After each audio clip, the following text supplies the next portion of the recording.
So guys अभी हमारा problem है मैक्स टेबल। हमें बेसिकली एक एन बाई एम की एक टेबल है, ठीक है। एन बाई एम की एक टेबल है जिसमें नंबर्स आएंगे 0 से starting n into m minus 1 तक, ठीक है। 0 1 2 ऐसे करके नंबर्स आएंगे इसके अंदर। और हमें इसके अंदर क्या करना है, हमें हर रो और हर कॉलम की मैक्स वैल्यू फाइंड करनी है और उनका टोटल सम जो आ सकता है उसको प्रिंट करना है, ठीक है। उसमें से हमें ये बताना है कि हम उसको मैक्सिमाइज़ कितनी तक मैक्सिमाइज़ कर सकते हैं, ओके। तो मैक्स वैल्यू का एक कॉन्सेप्ट होता है कि जैसे 0 1 2, इसमें सबसे मिनिमम वैल्यू जो कि इसके अंदर एक्सक्लूडेड है, जो कि यहाँ पे नहीं है, वो है 3।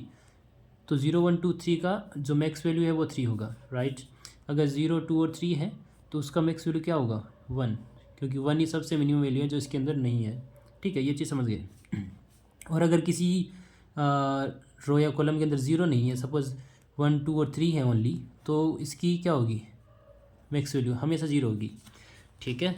अब देखो यहाँ पे ये इंपॉर्टेंट चीज़ है कि 0 बहुत इंपॉर्टेंट है, क्योंकि 0 इस टेबल में किसी एक ही बॉक्स में आ सकता है, राइट। अगर सपोज़ यहाँ पे आ गया 0, तो इस इस कॉलम और इस रो, ये वाली जो है ये कॉलम, इन दोनों के अलावा बाकी जितनी भी रो और कॉलम है उनकी मैक्स वैल्यू हमेशा 0 होगी, क्योंकि उनमें 0 है नहीं, है ना। हमने यहाँ पे देखा कि अगर किसी के अंदर 0 नहीं है तो उसकी मैक्स वैल्यू 0 होगी, क्योंकि 0 ही सबसे मिनिमम वैल्यू है।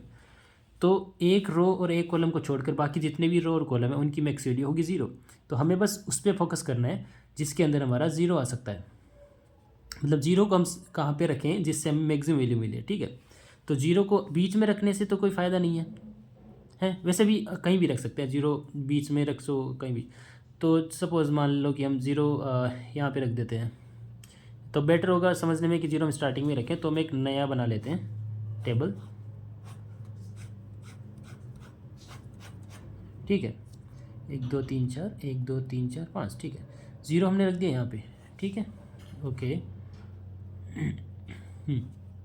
अब देखो मैक्सिमम वैल्यू किसी की मैक्सिमम वैल्यू कब आ सकती है, जब सारे नंबर कॉन्जिक्यूटिव हो, तभी हमें। अगर कोई ये नंबर बीच में स्किप कर दिया तो जो नंबर हमने स्किप किया है वो मैक्स वैल्यू होगा। अगर यहाँ पे हम 1 को स्किप कर देते, 0 और 2 होता ओनली, तो ये होता हमारी मैक्स वैल्यू।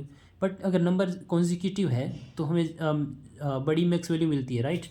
तो हमें कोशिश करनी है कि 0 से हम कॉन्जिक्यूटिव नंबर लिखें, बट कौन सी साइड, इधर n है और इधर m है।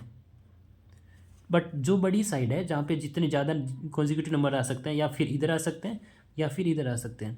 तो इसमें देखें इधर इधर अगर लिखेंगे इस साइड 1 2 3 तक जाएगा तो इसकी मैक्स वैल्यू 4 मिलेगी। बट अगर हम इधर लिखते हैं 0 के बाद 1 2 3 4, तो इसकी मैक्स वैल्यू हमें मिलेगी 5, राइट। और दूसरी साइड हमें कुछ भी लिख दें 8 7 9 जो भी है, इसकी मैक्स वैल्यू हमेशा 1 होगी, क्योंकि ये वाली जो कॉलम होगा उसके अंदर 1 मिसिंग है, क्योंकि 1 हमने यहाँ पर लिख दिया। तो एक 1 तो हमें यहाँ से मिलेगा और दूसरी साइड हमें यहाँ से मिल गया 5। तो सिंपल सा है, कुछ नहीं करना हमें एन और एम को इनपुट लेना है एंड यहाँ पे आउटपुट क्या कर देना है, सी आउट 1, क्योंकि दूसरी साइड से हमें 1 मिलेगा हमेशा, plus maximum of n comma m. ये हमारा सिंपल सा आउटपुट है, नथिंग, ठीक है। 1 क्यों लिखा, क्योंकि दूसरी साइड हमारा 1 मिलेगा एंड एक साइड में क्या होगा कि इन दोनों में से जो मैक्सिमम रहेगा वही कॉन्जिक्यूटिव वैल्यू हमें यहाँ से मिल जाएगी, राइट। क्योंकि यहाँ पे m की वैल्यू 5 है जो कि मैक्सिमम है, तो यहाँ से 5 + 1 इसका आउटपुट होगा 6।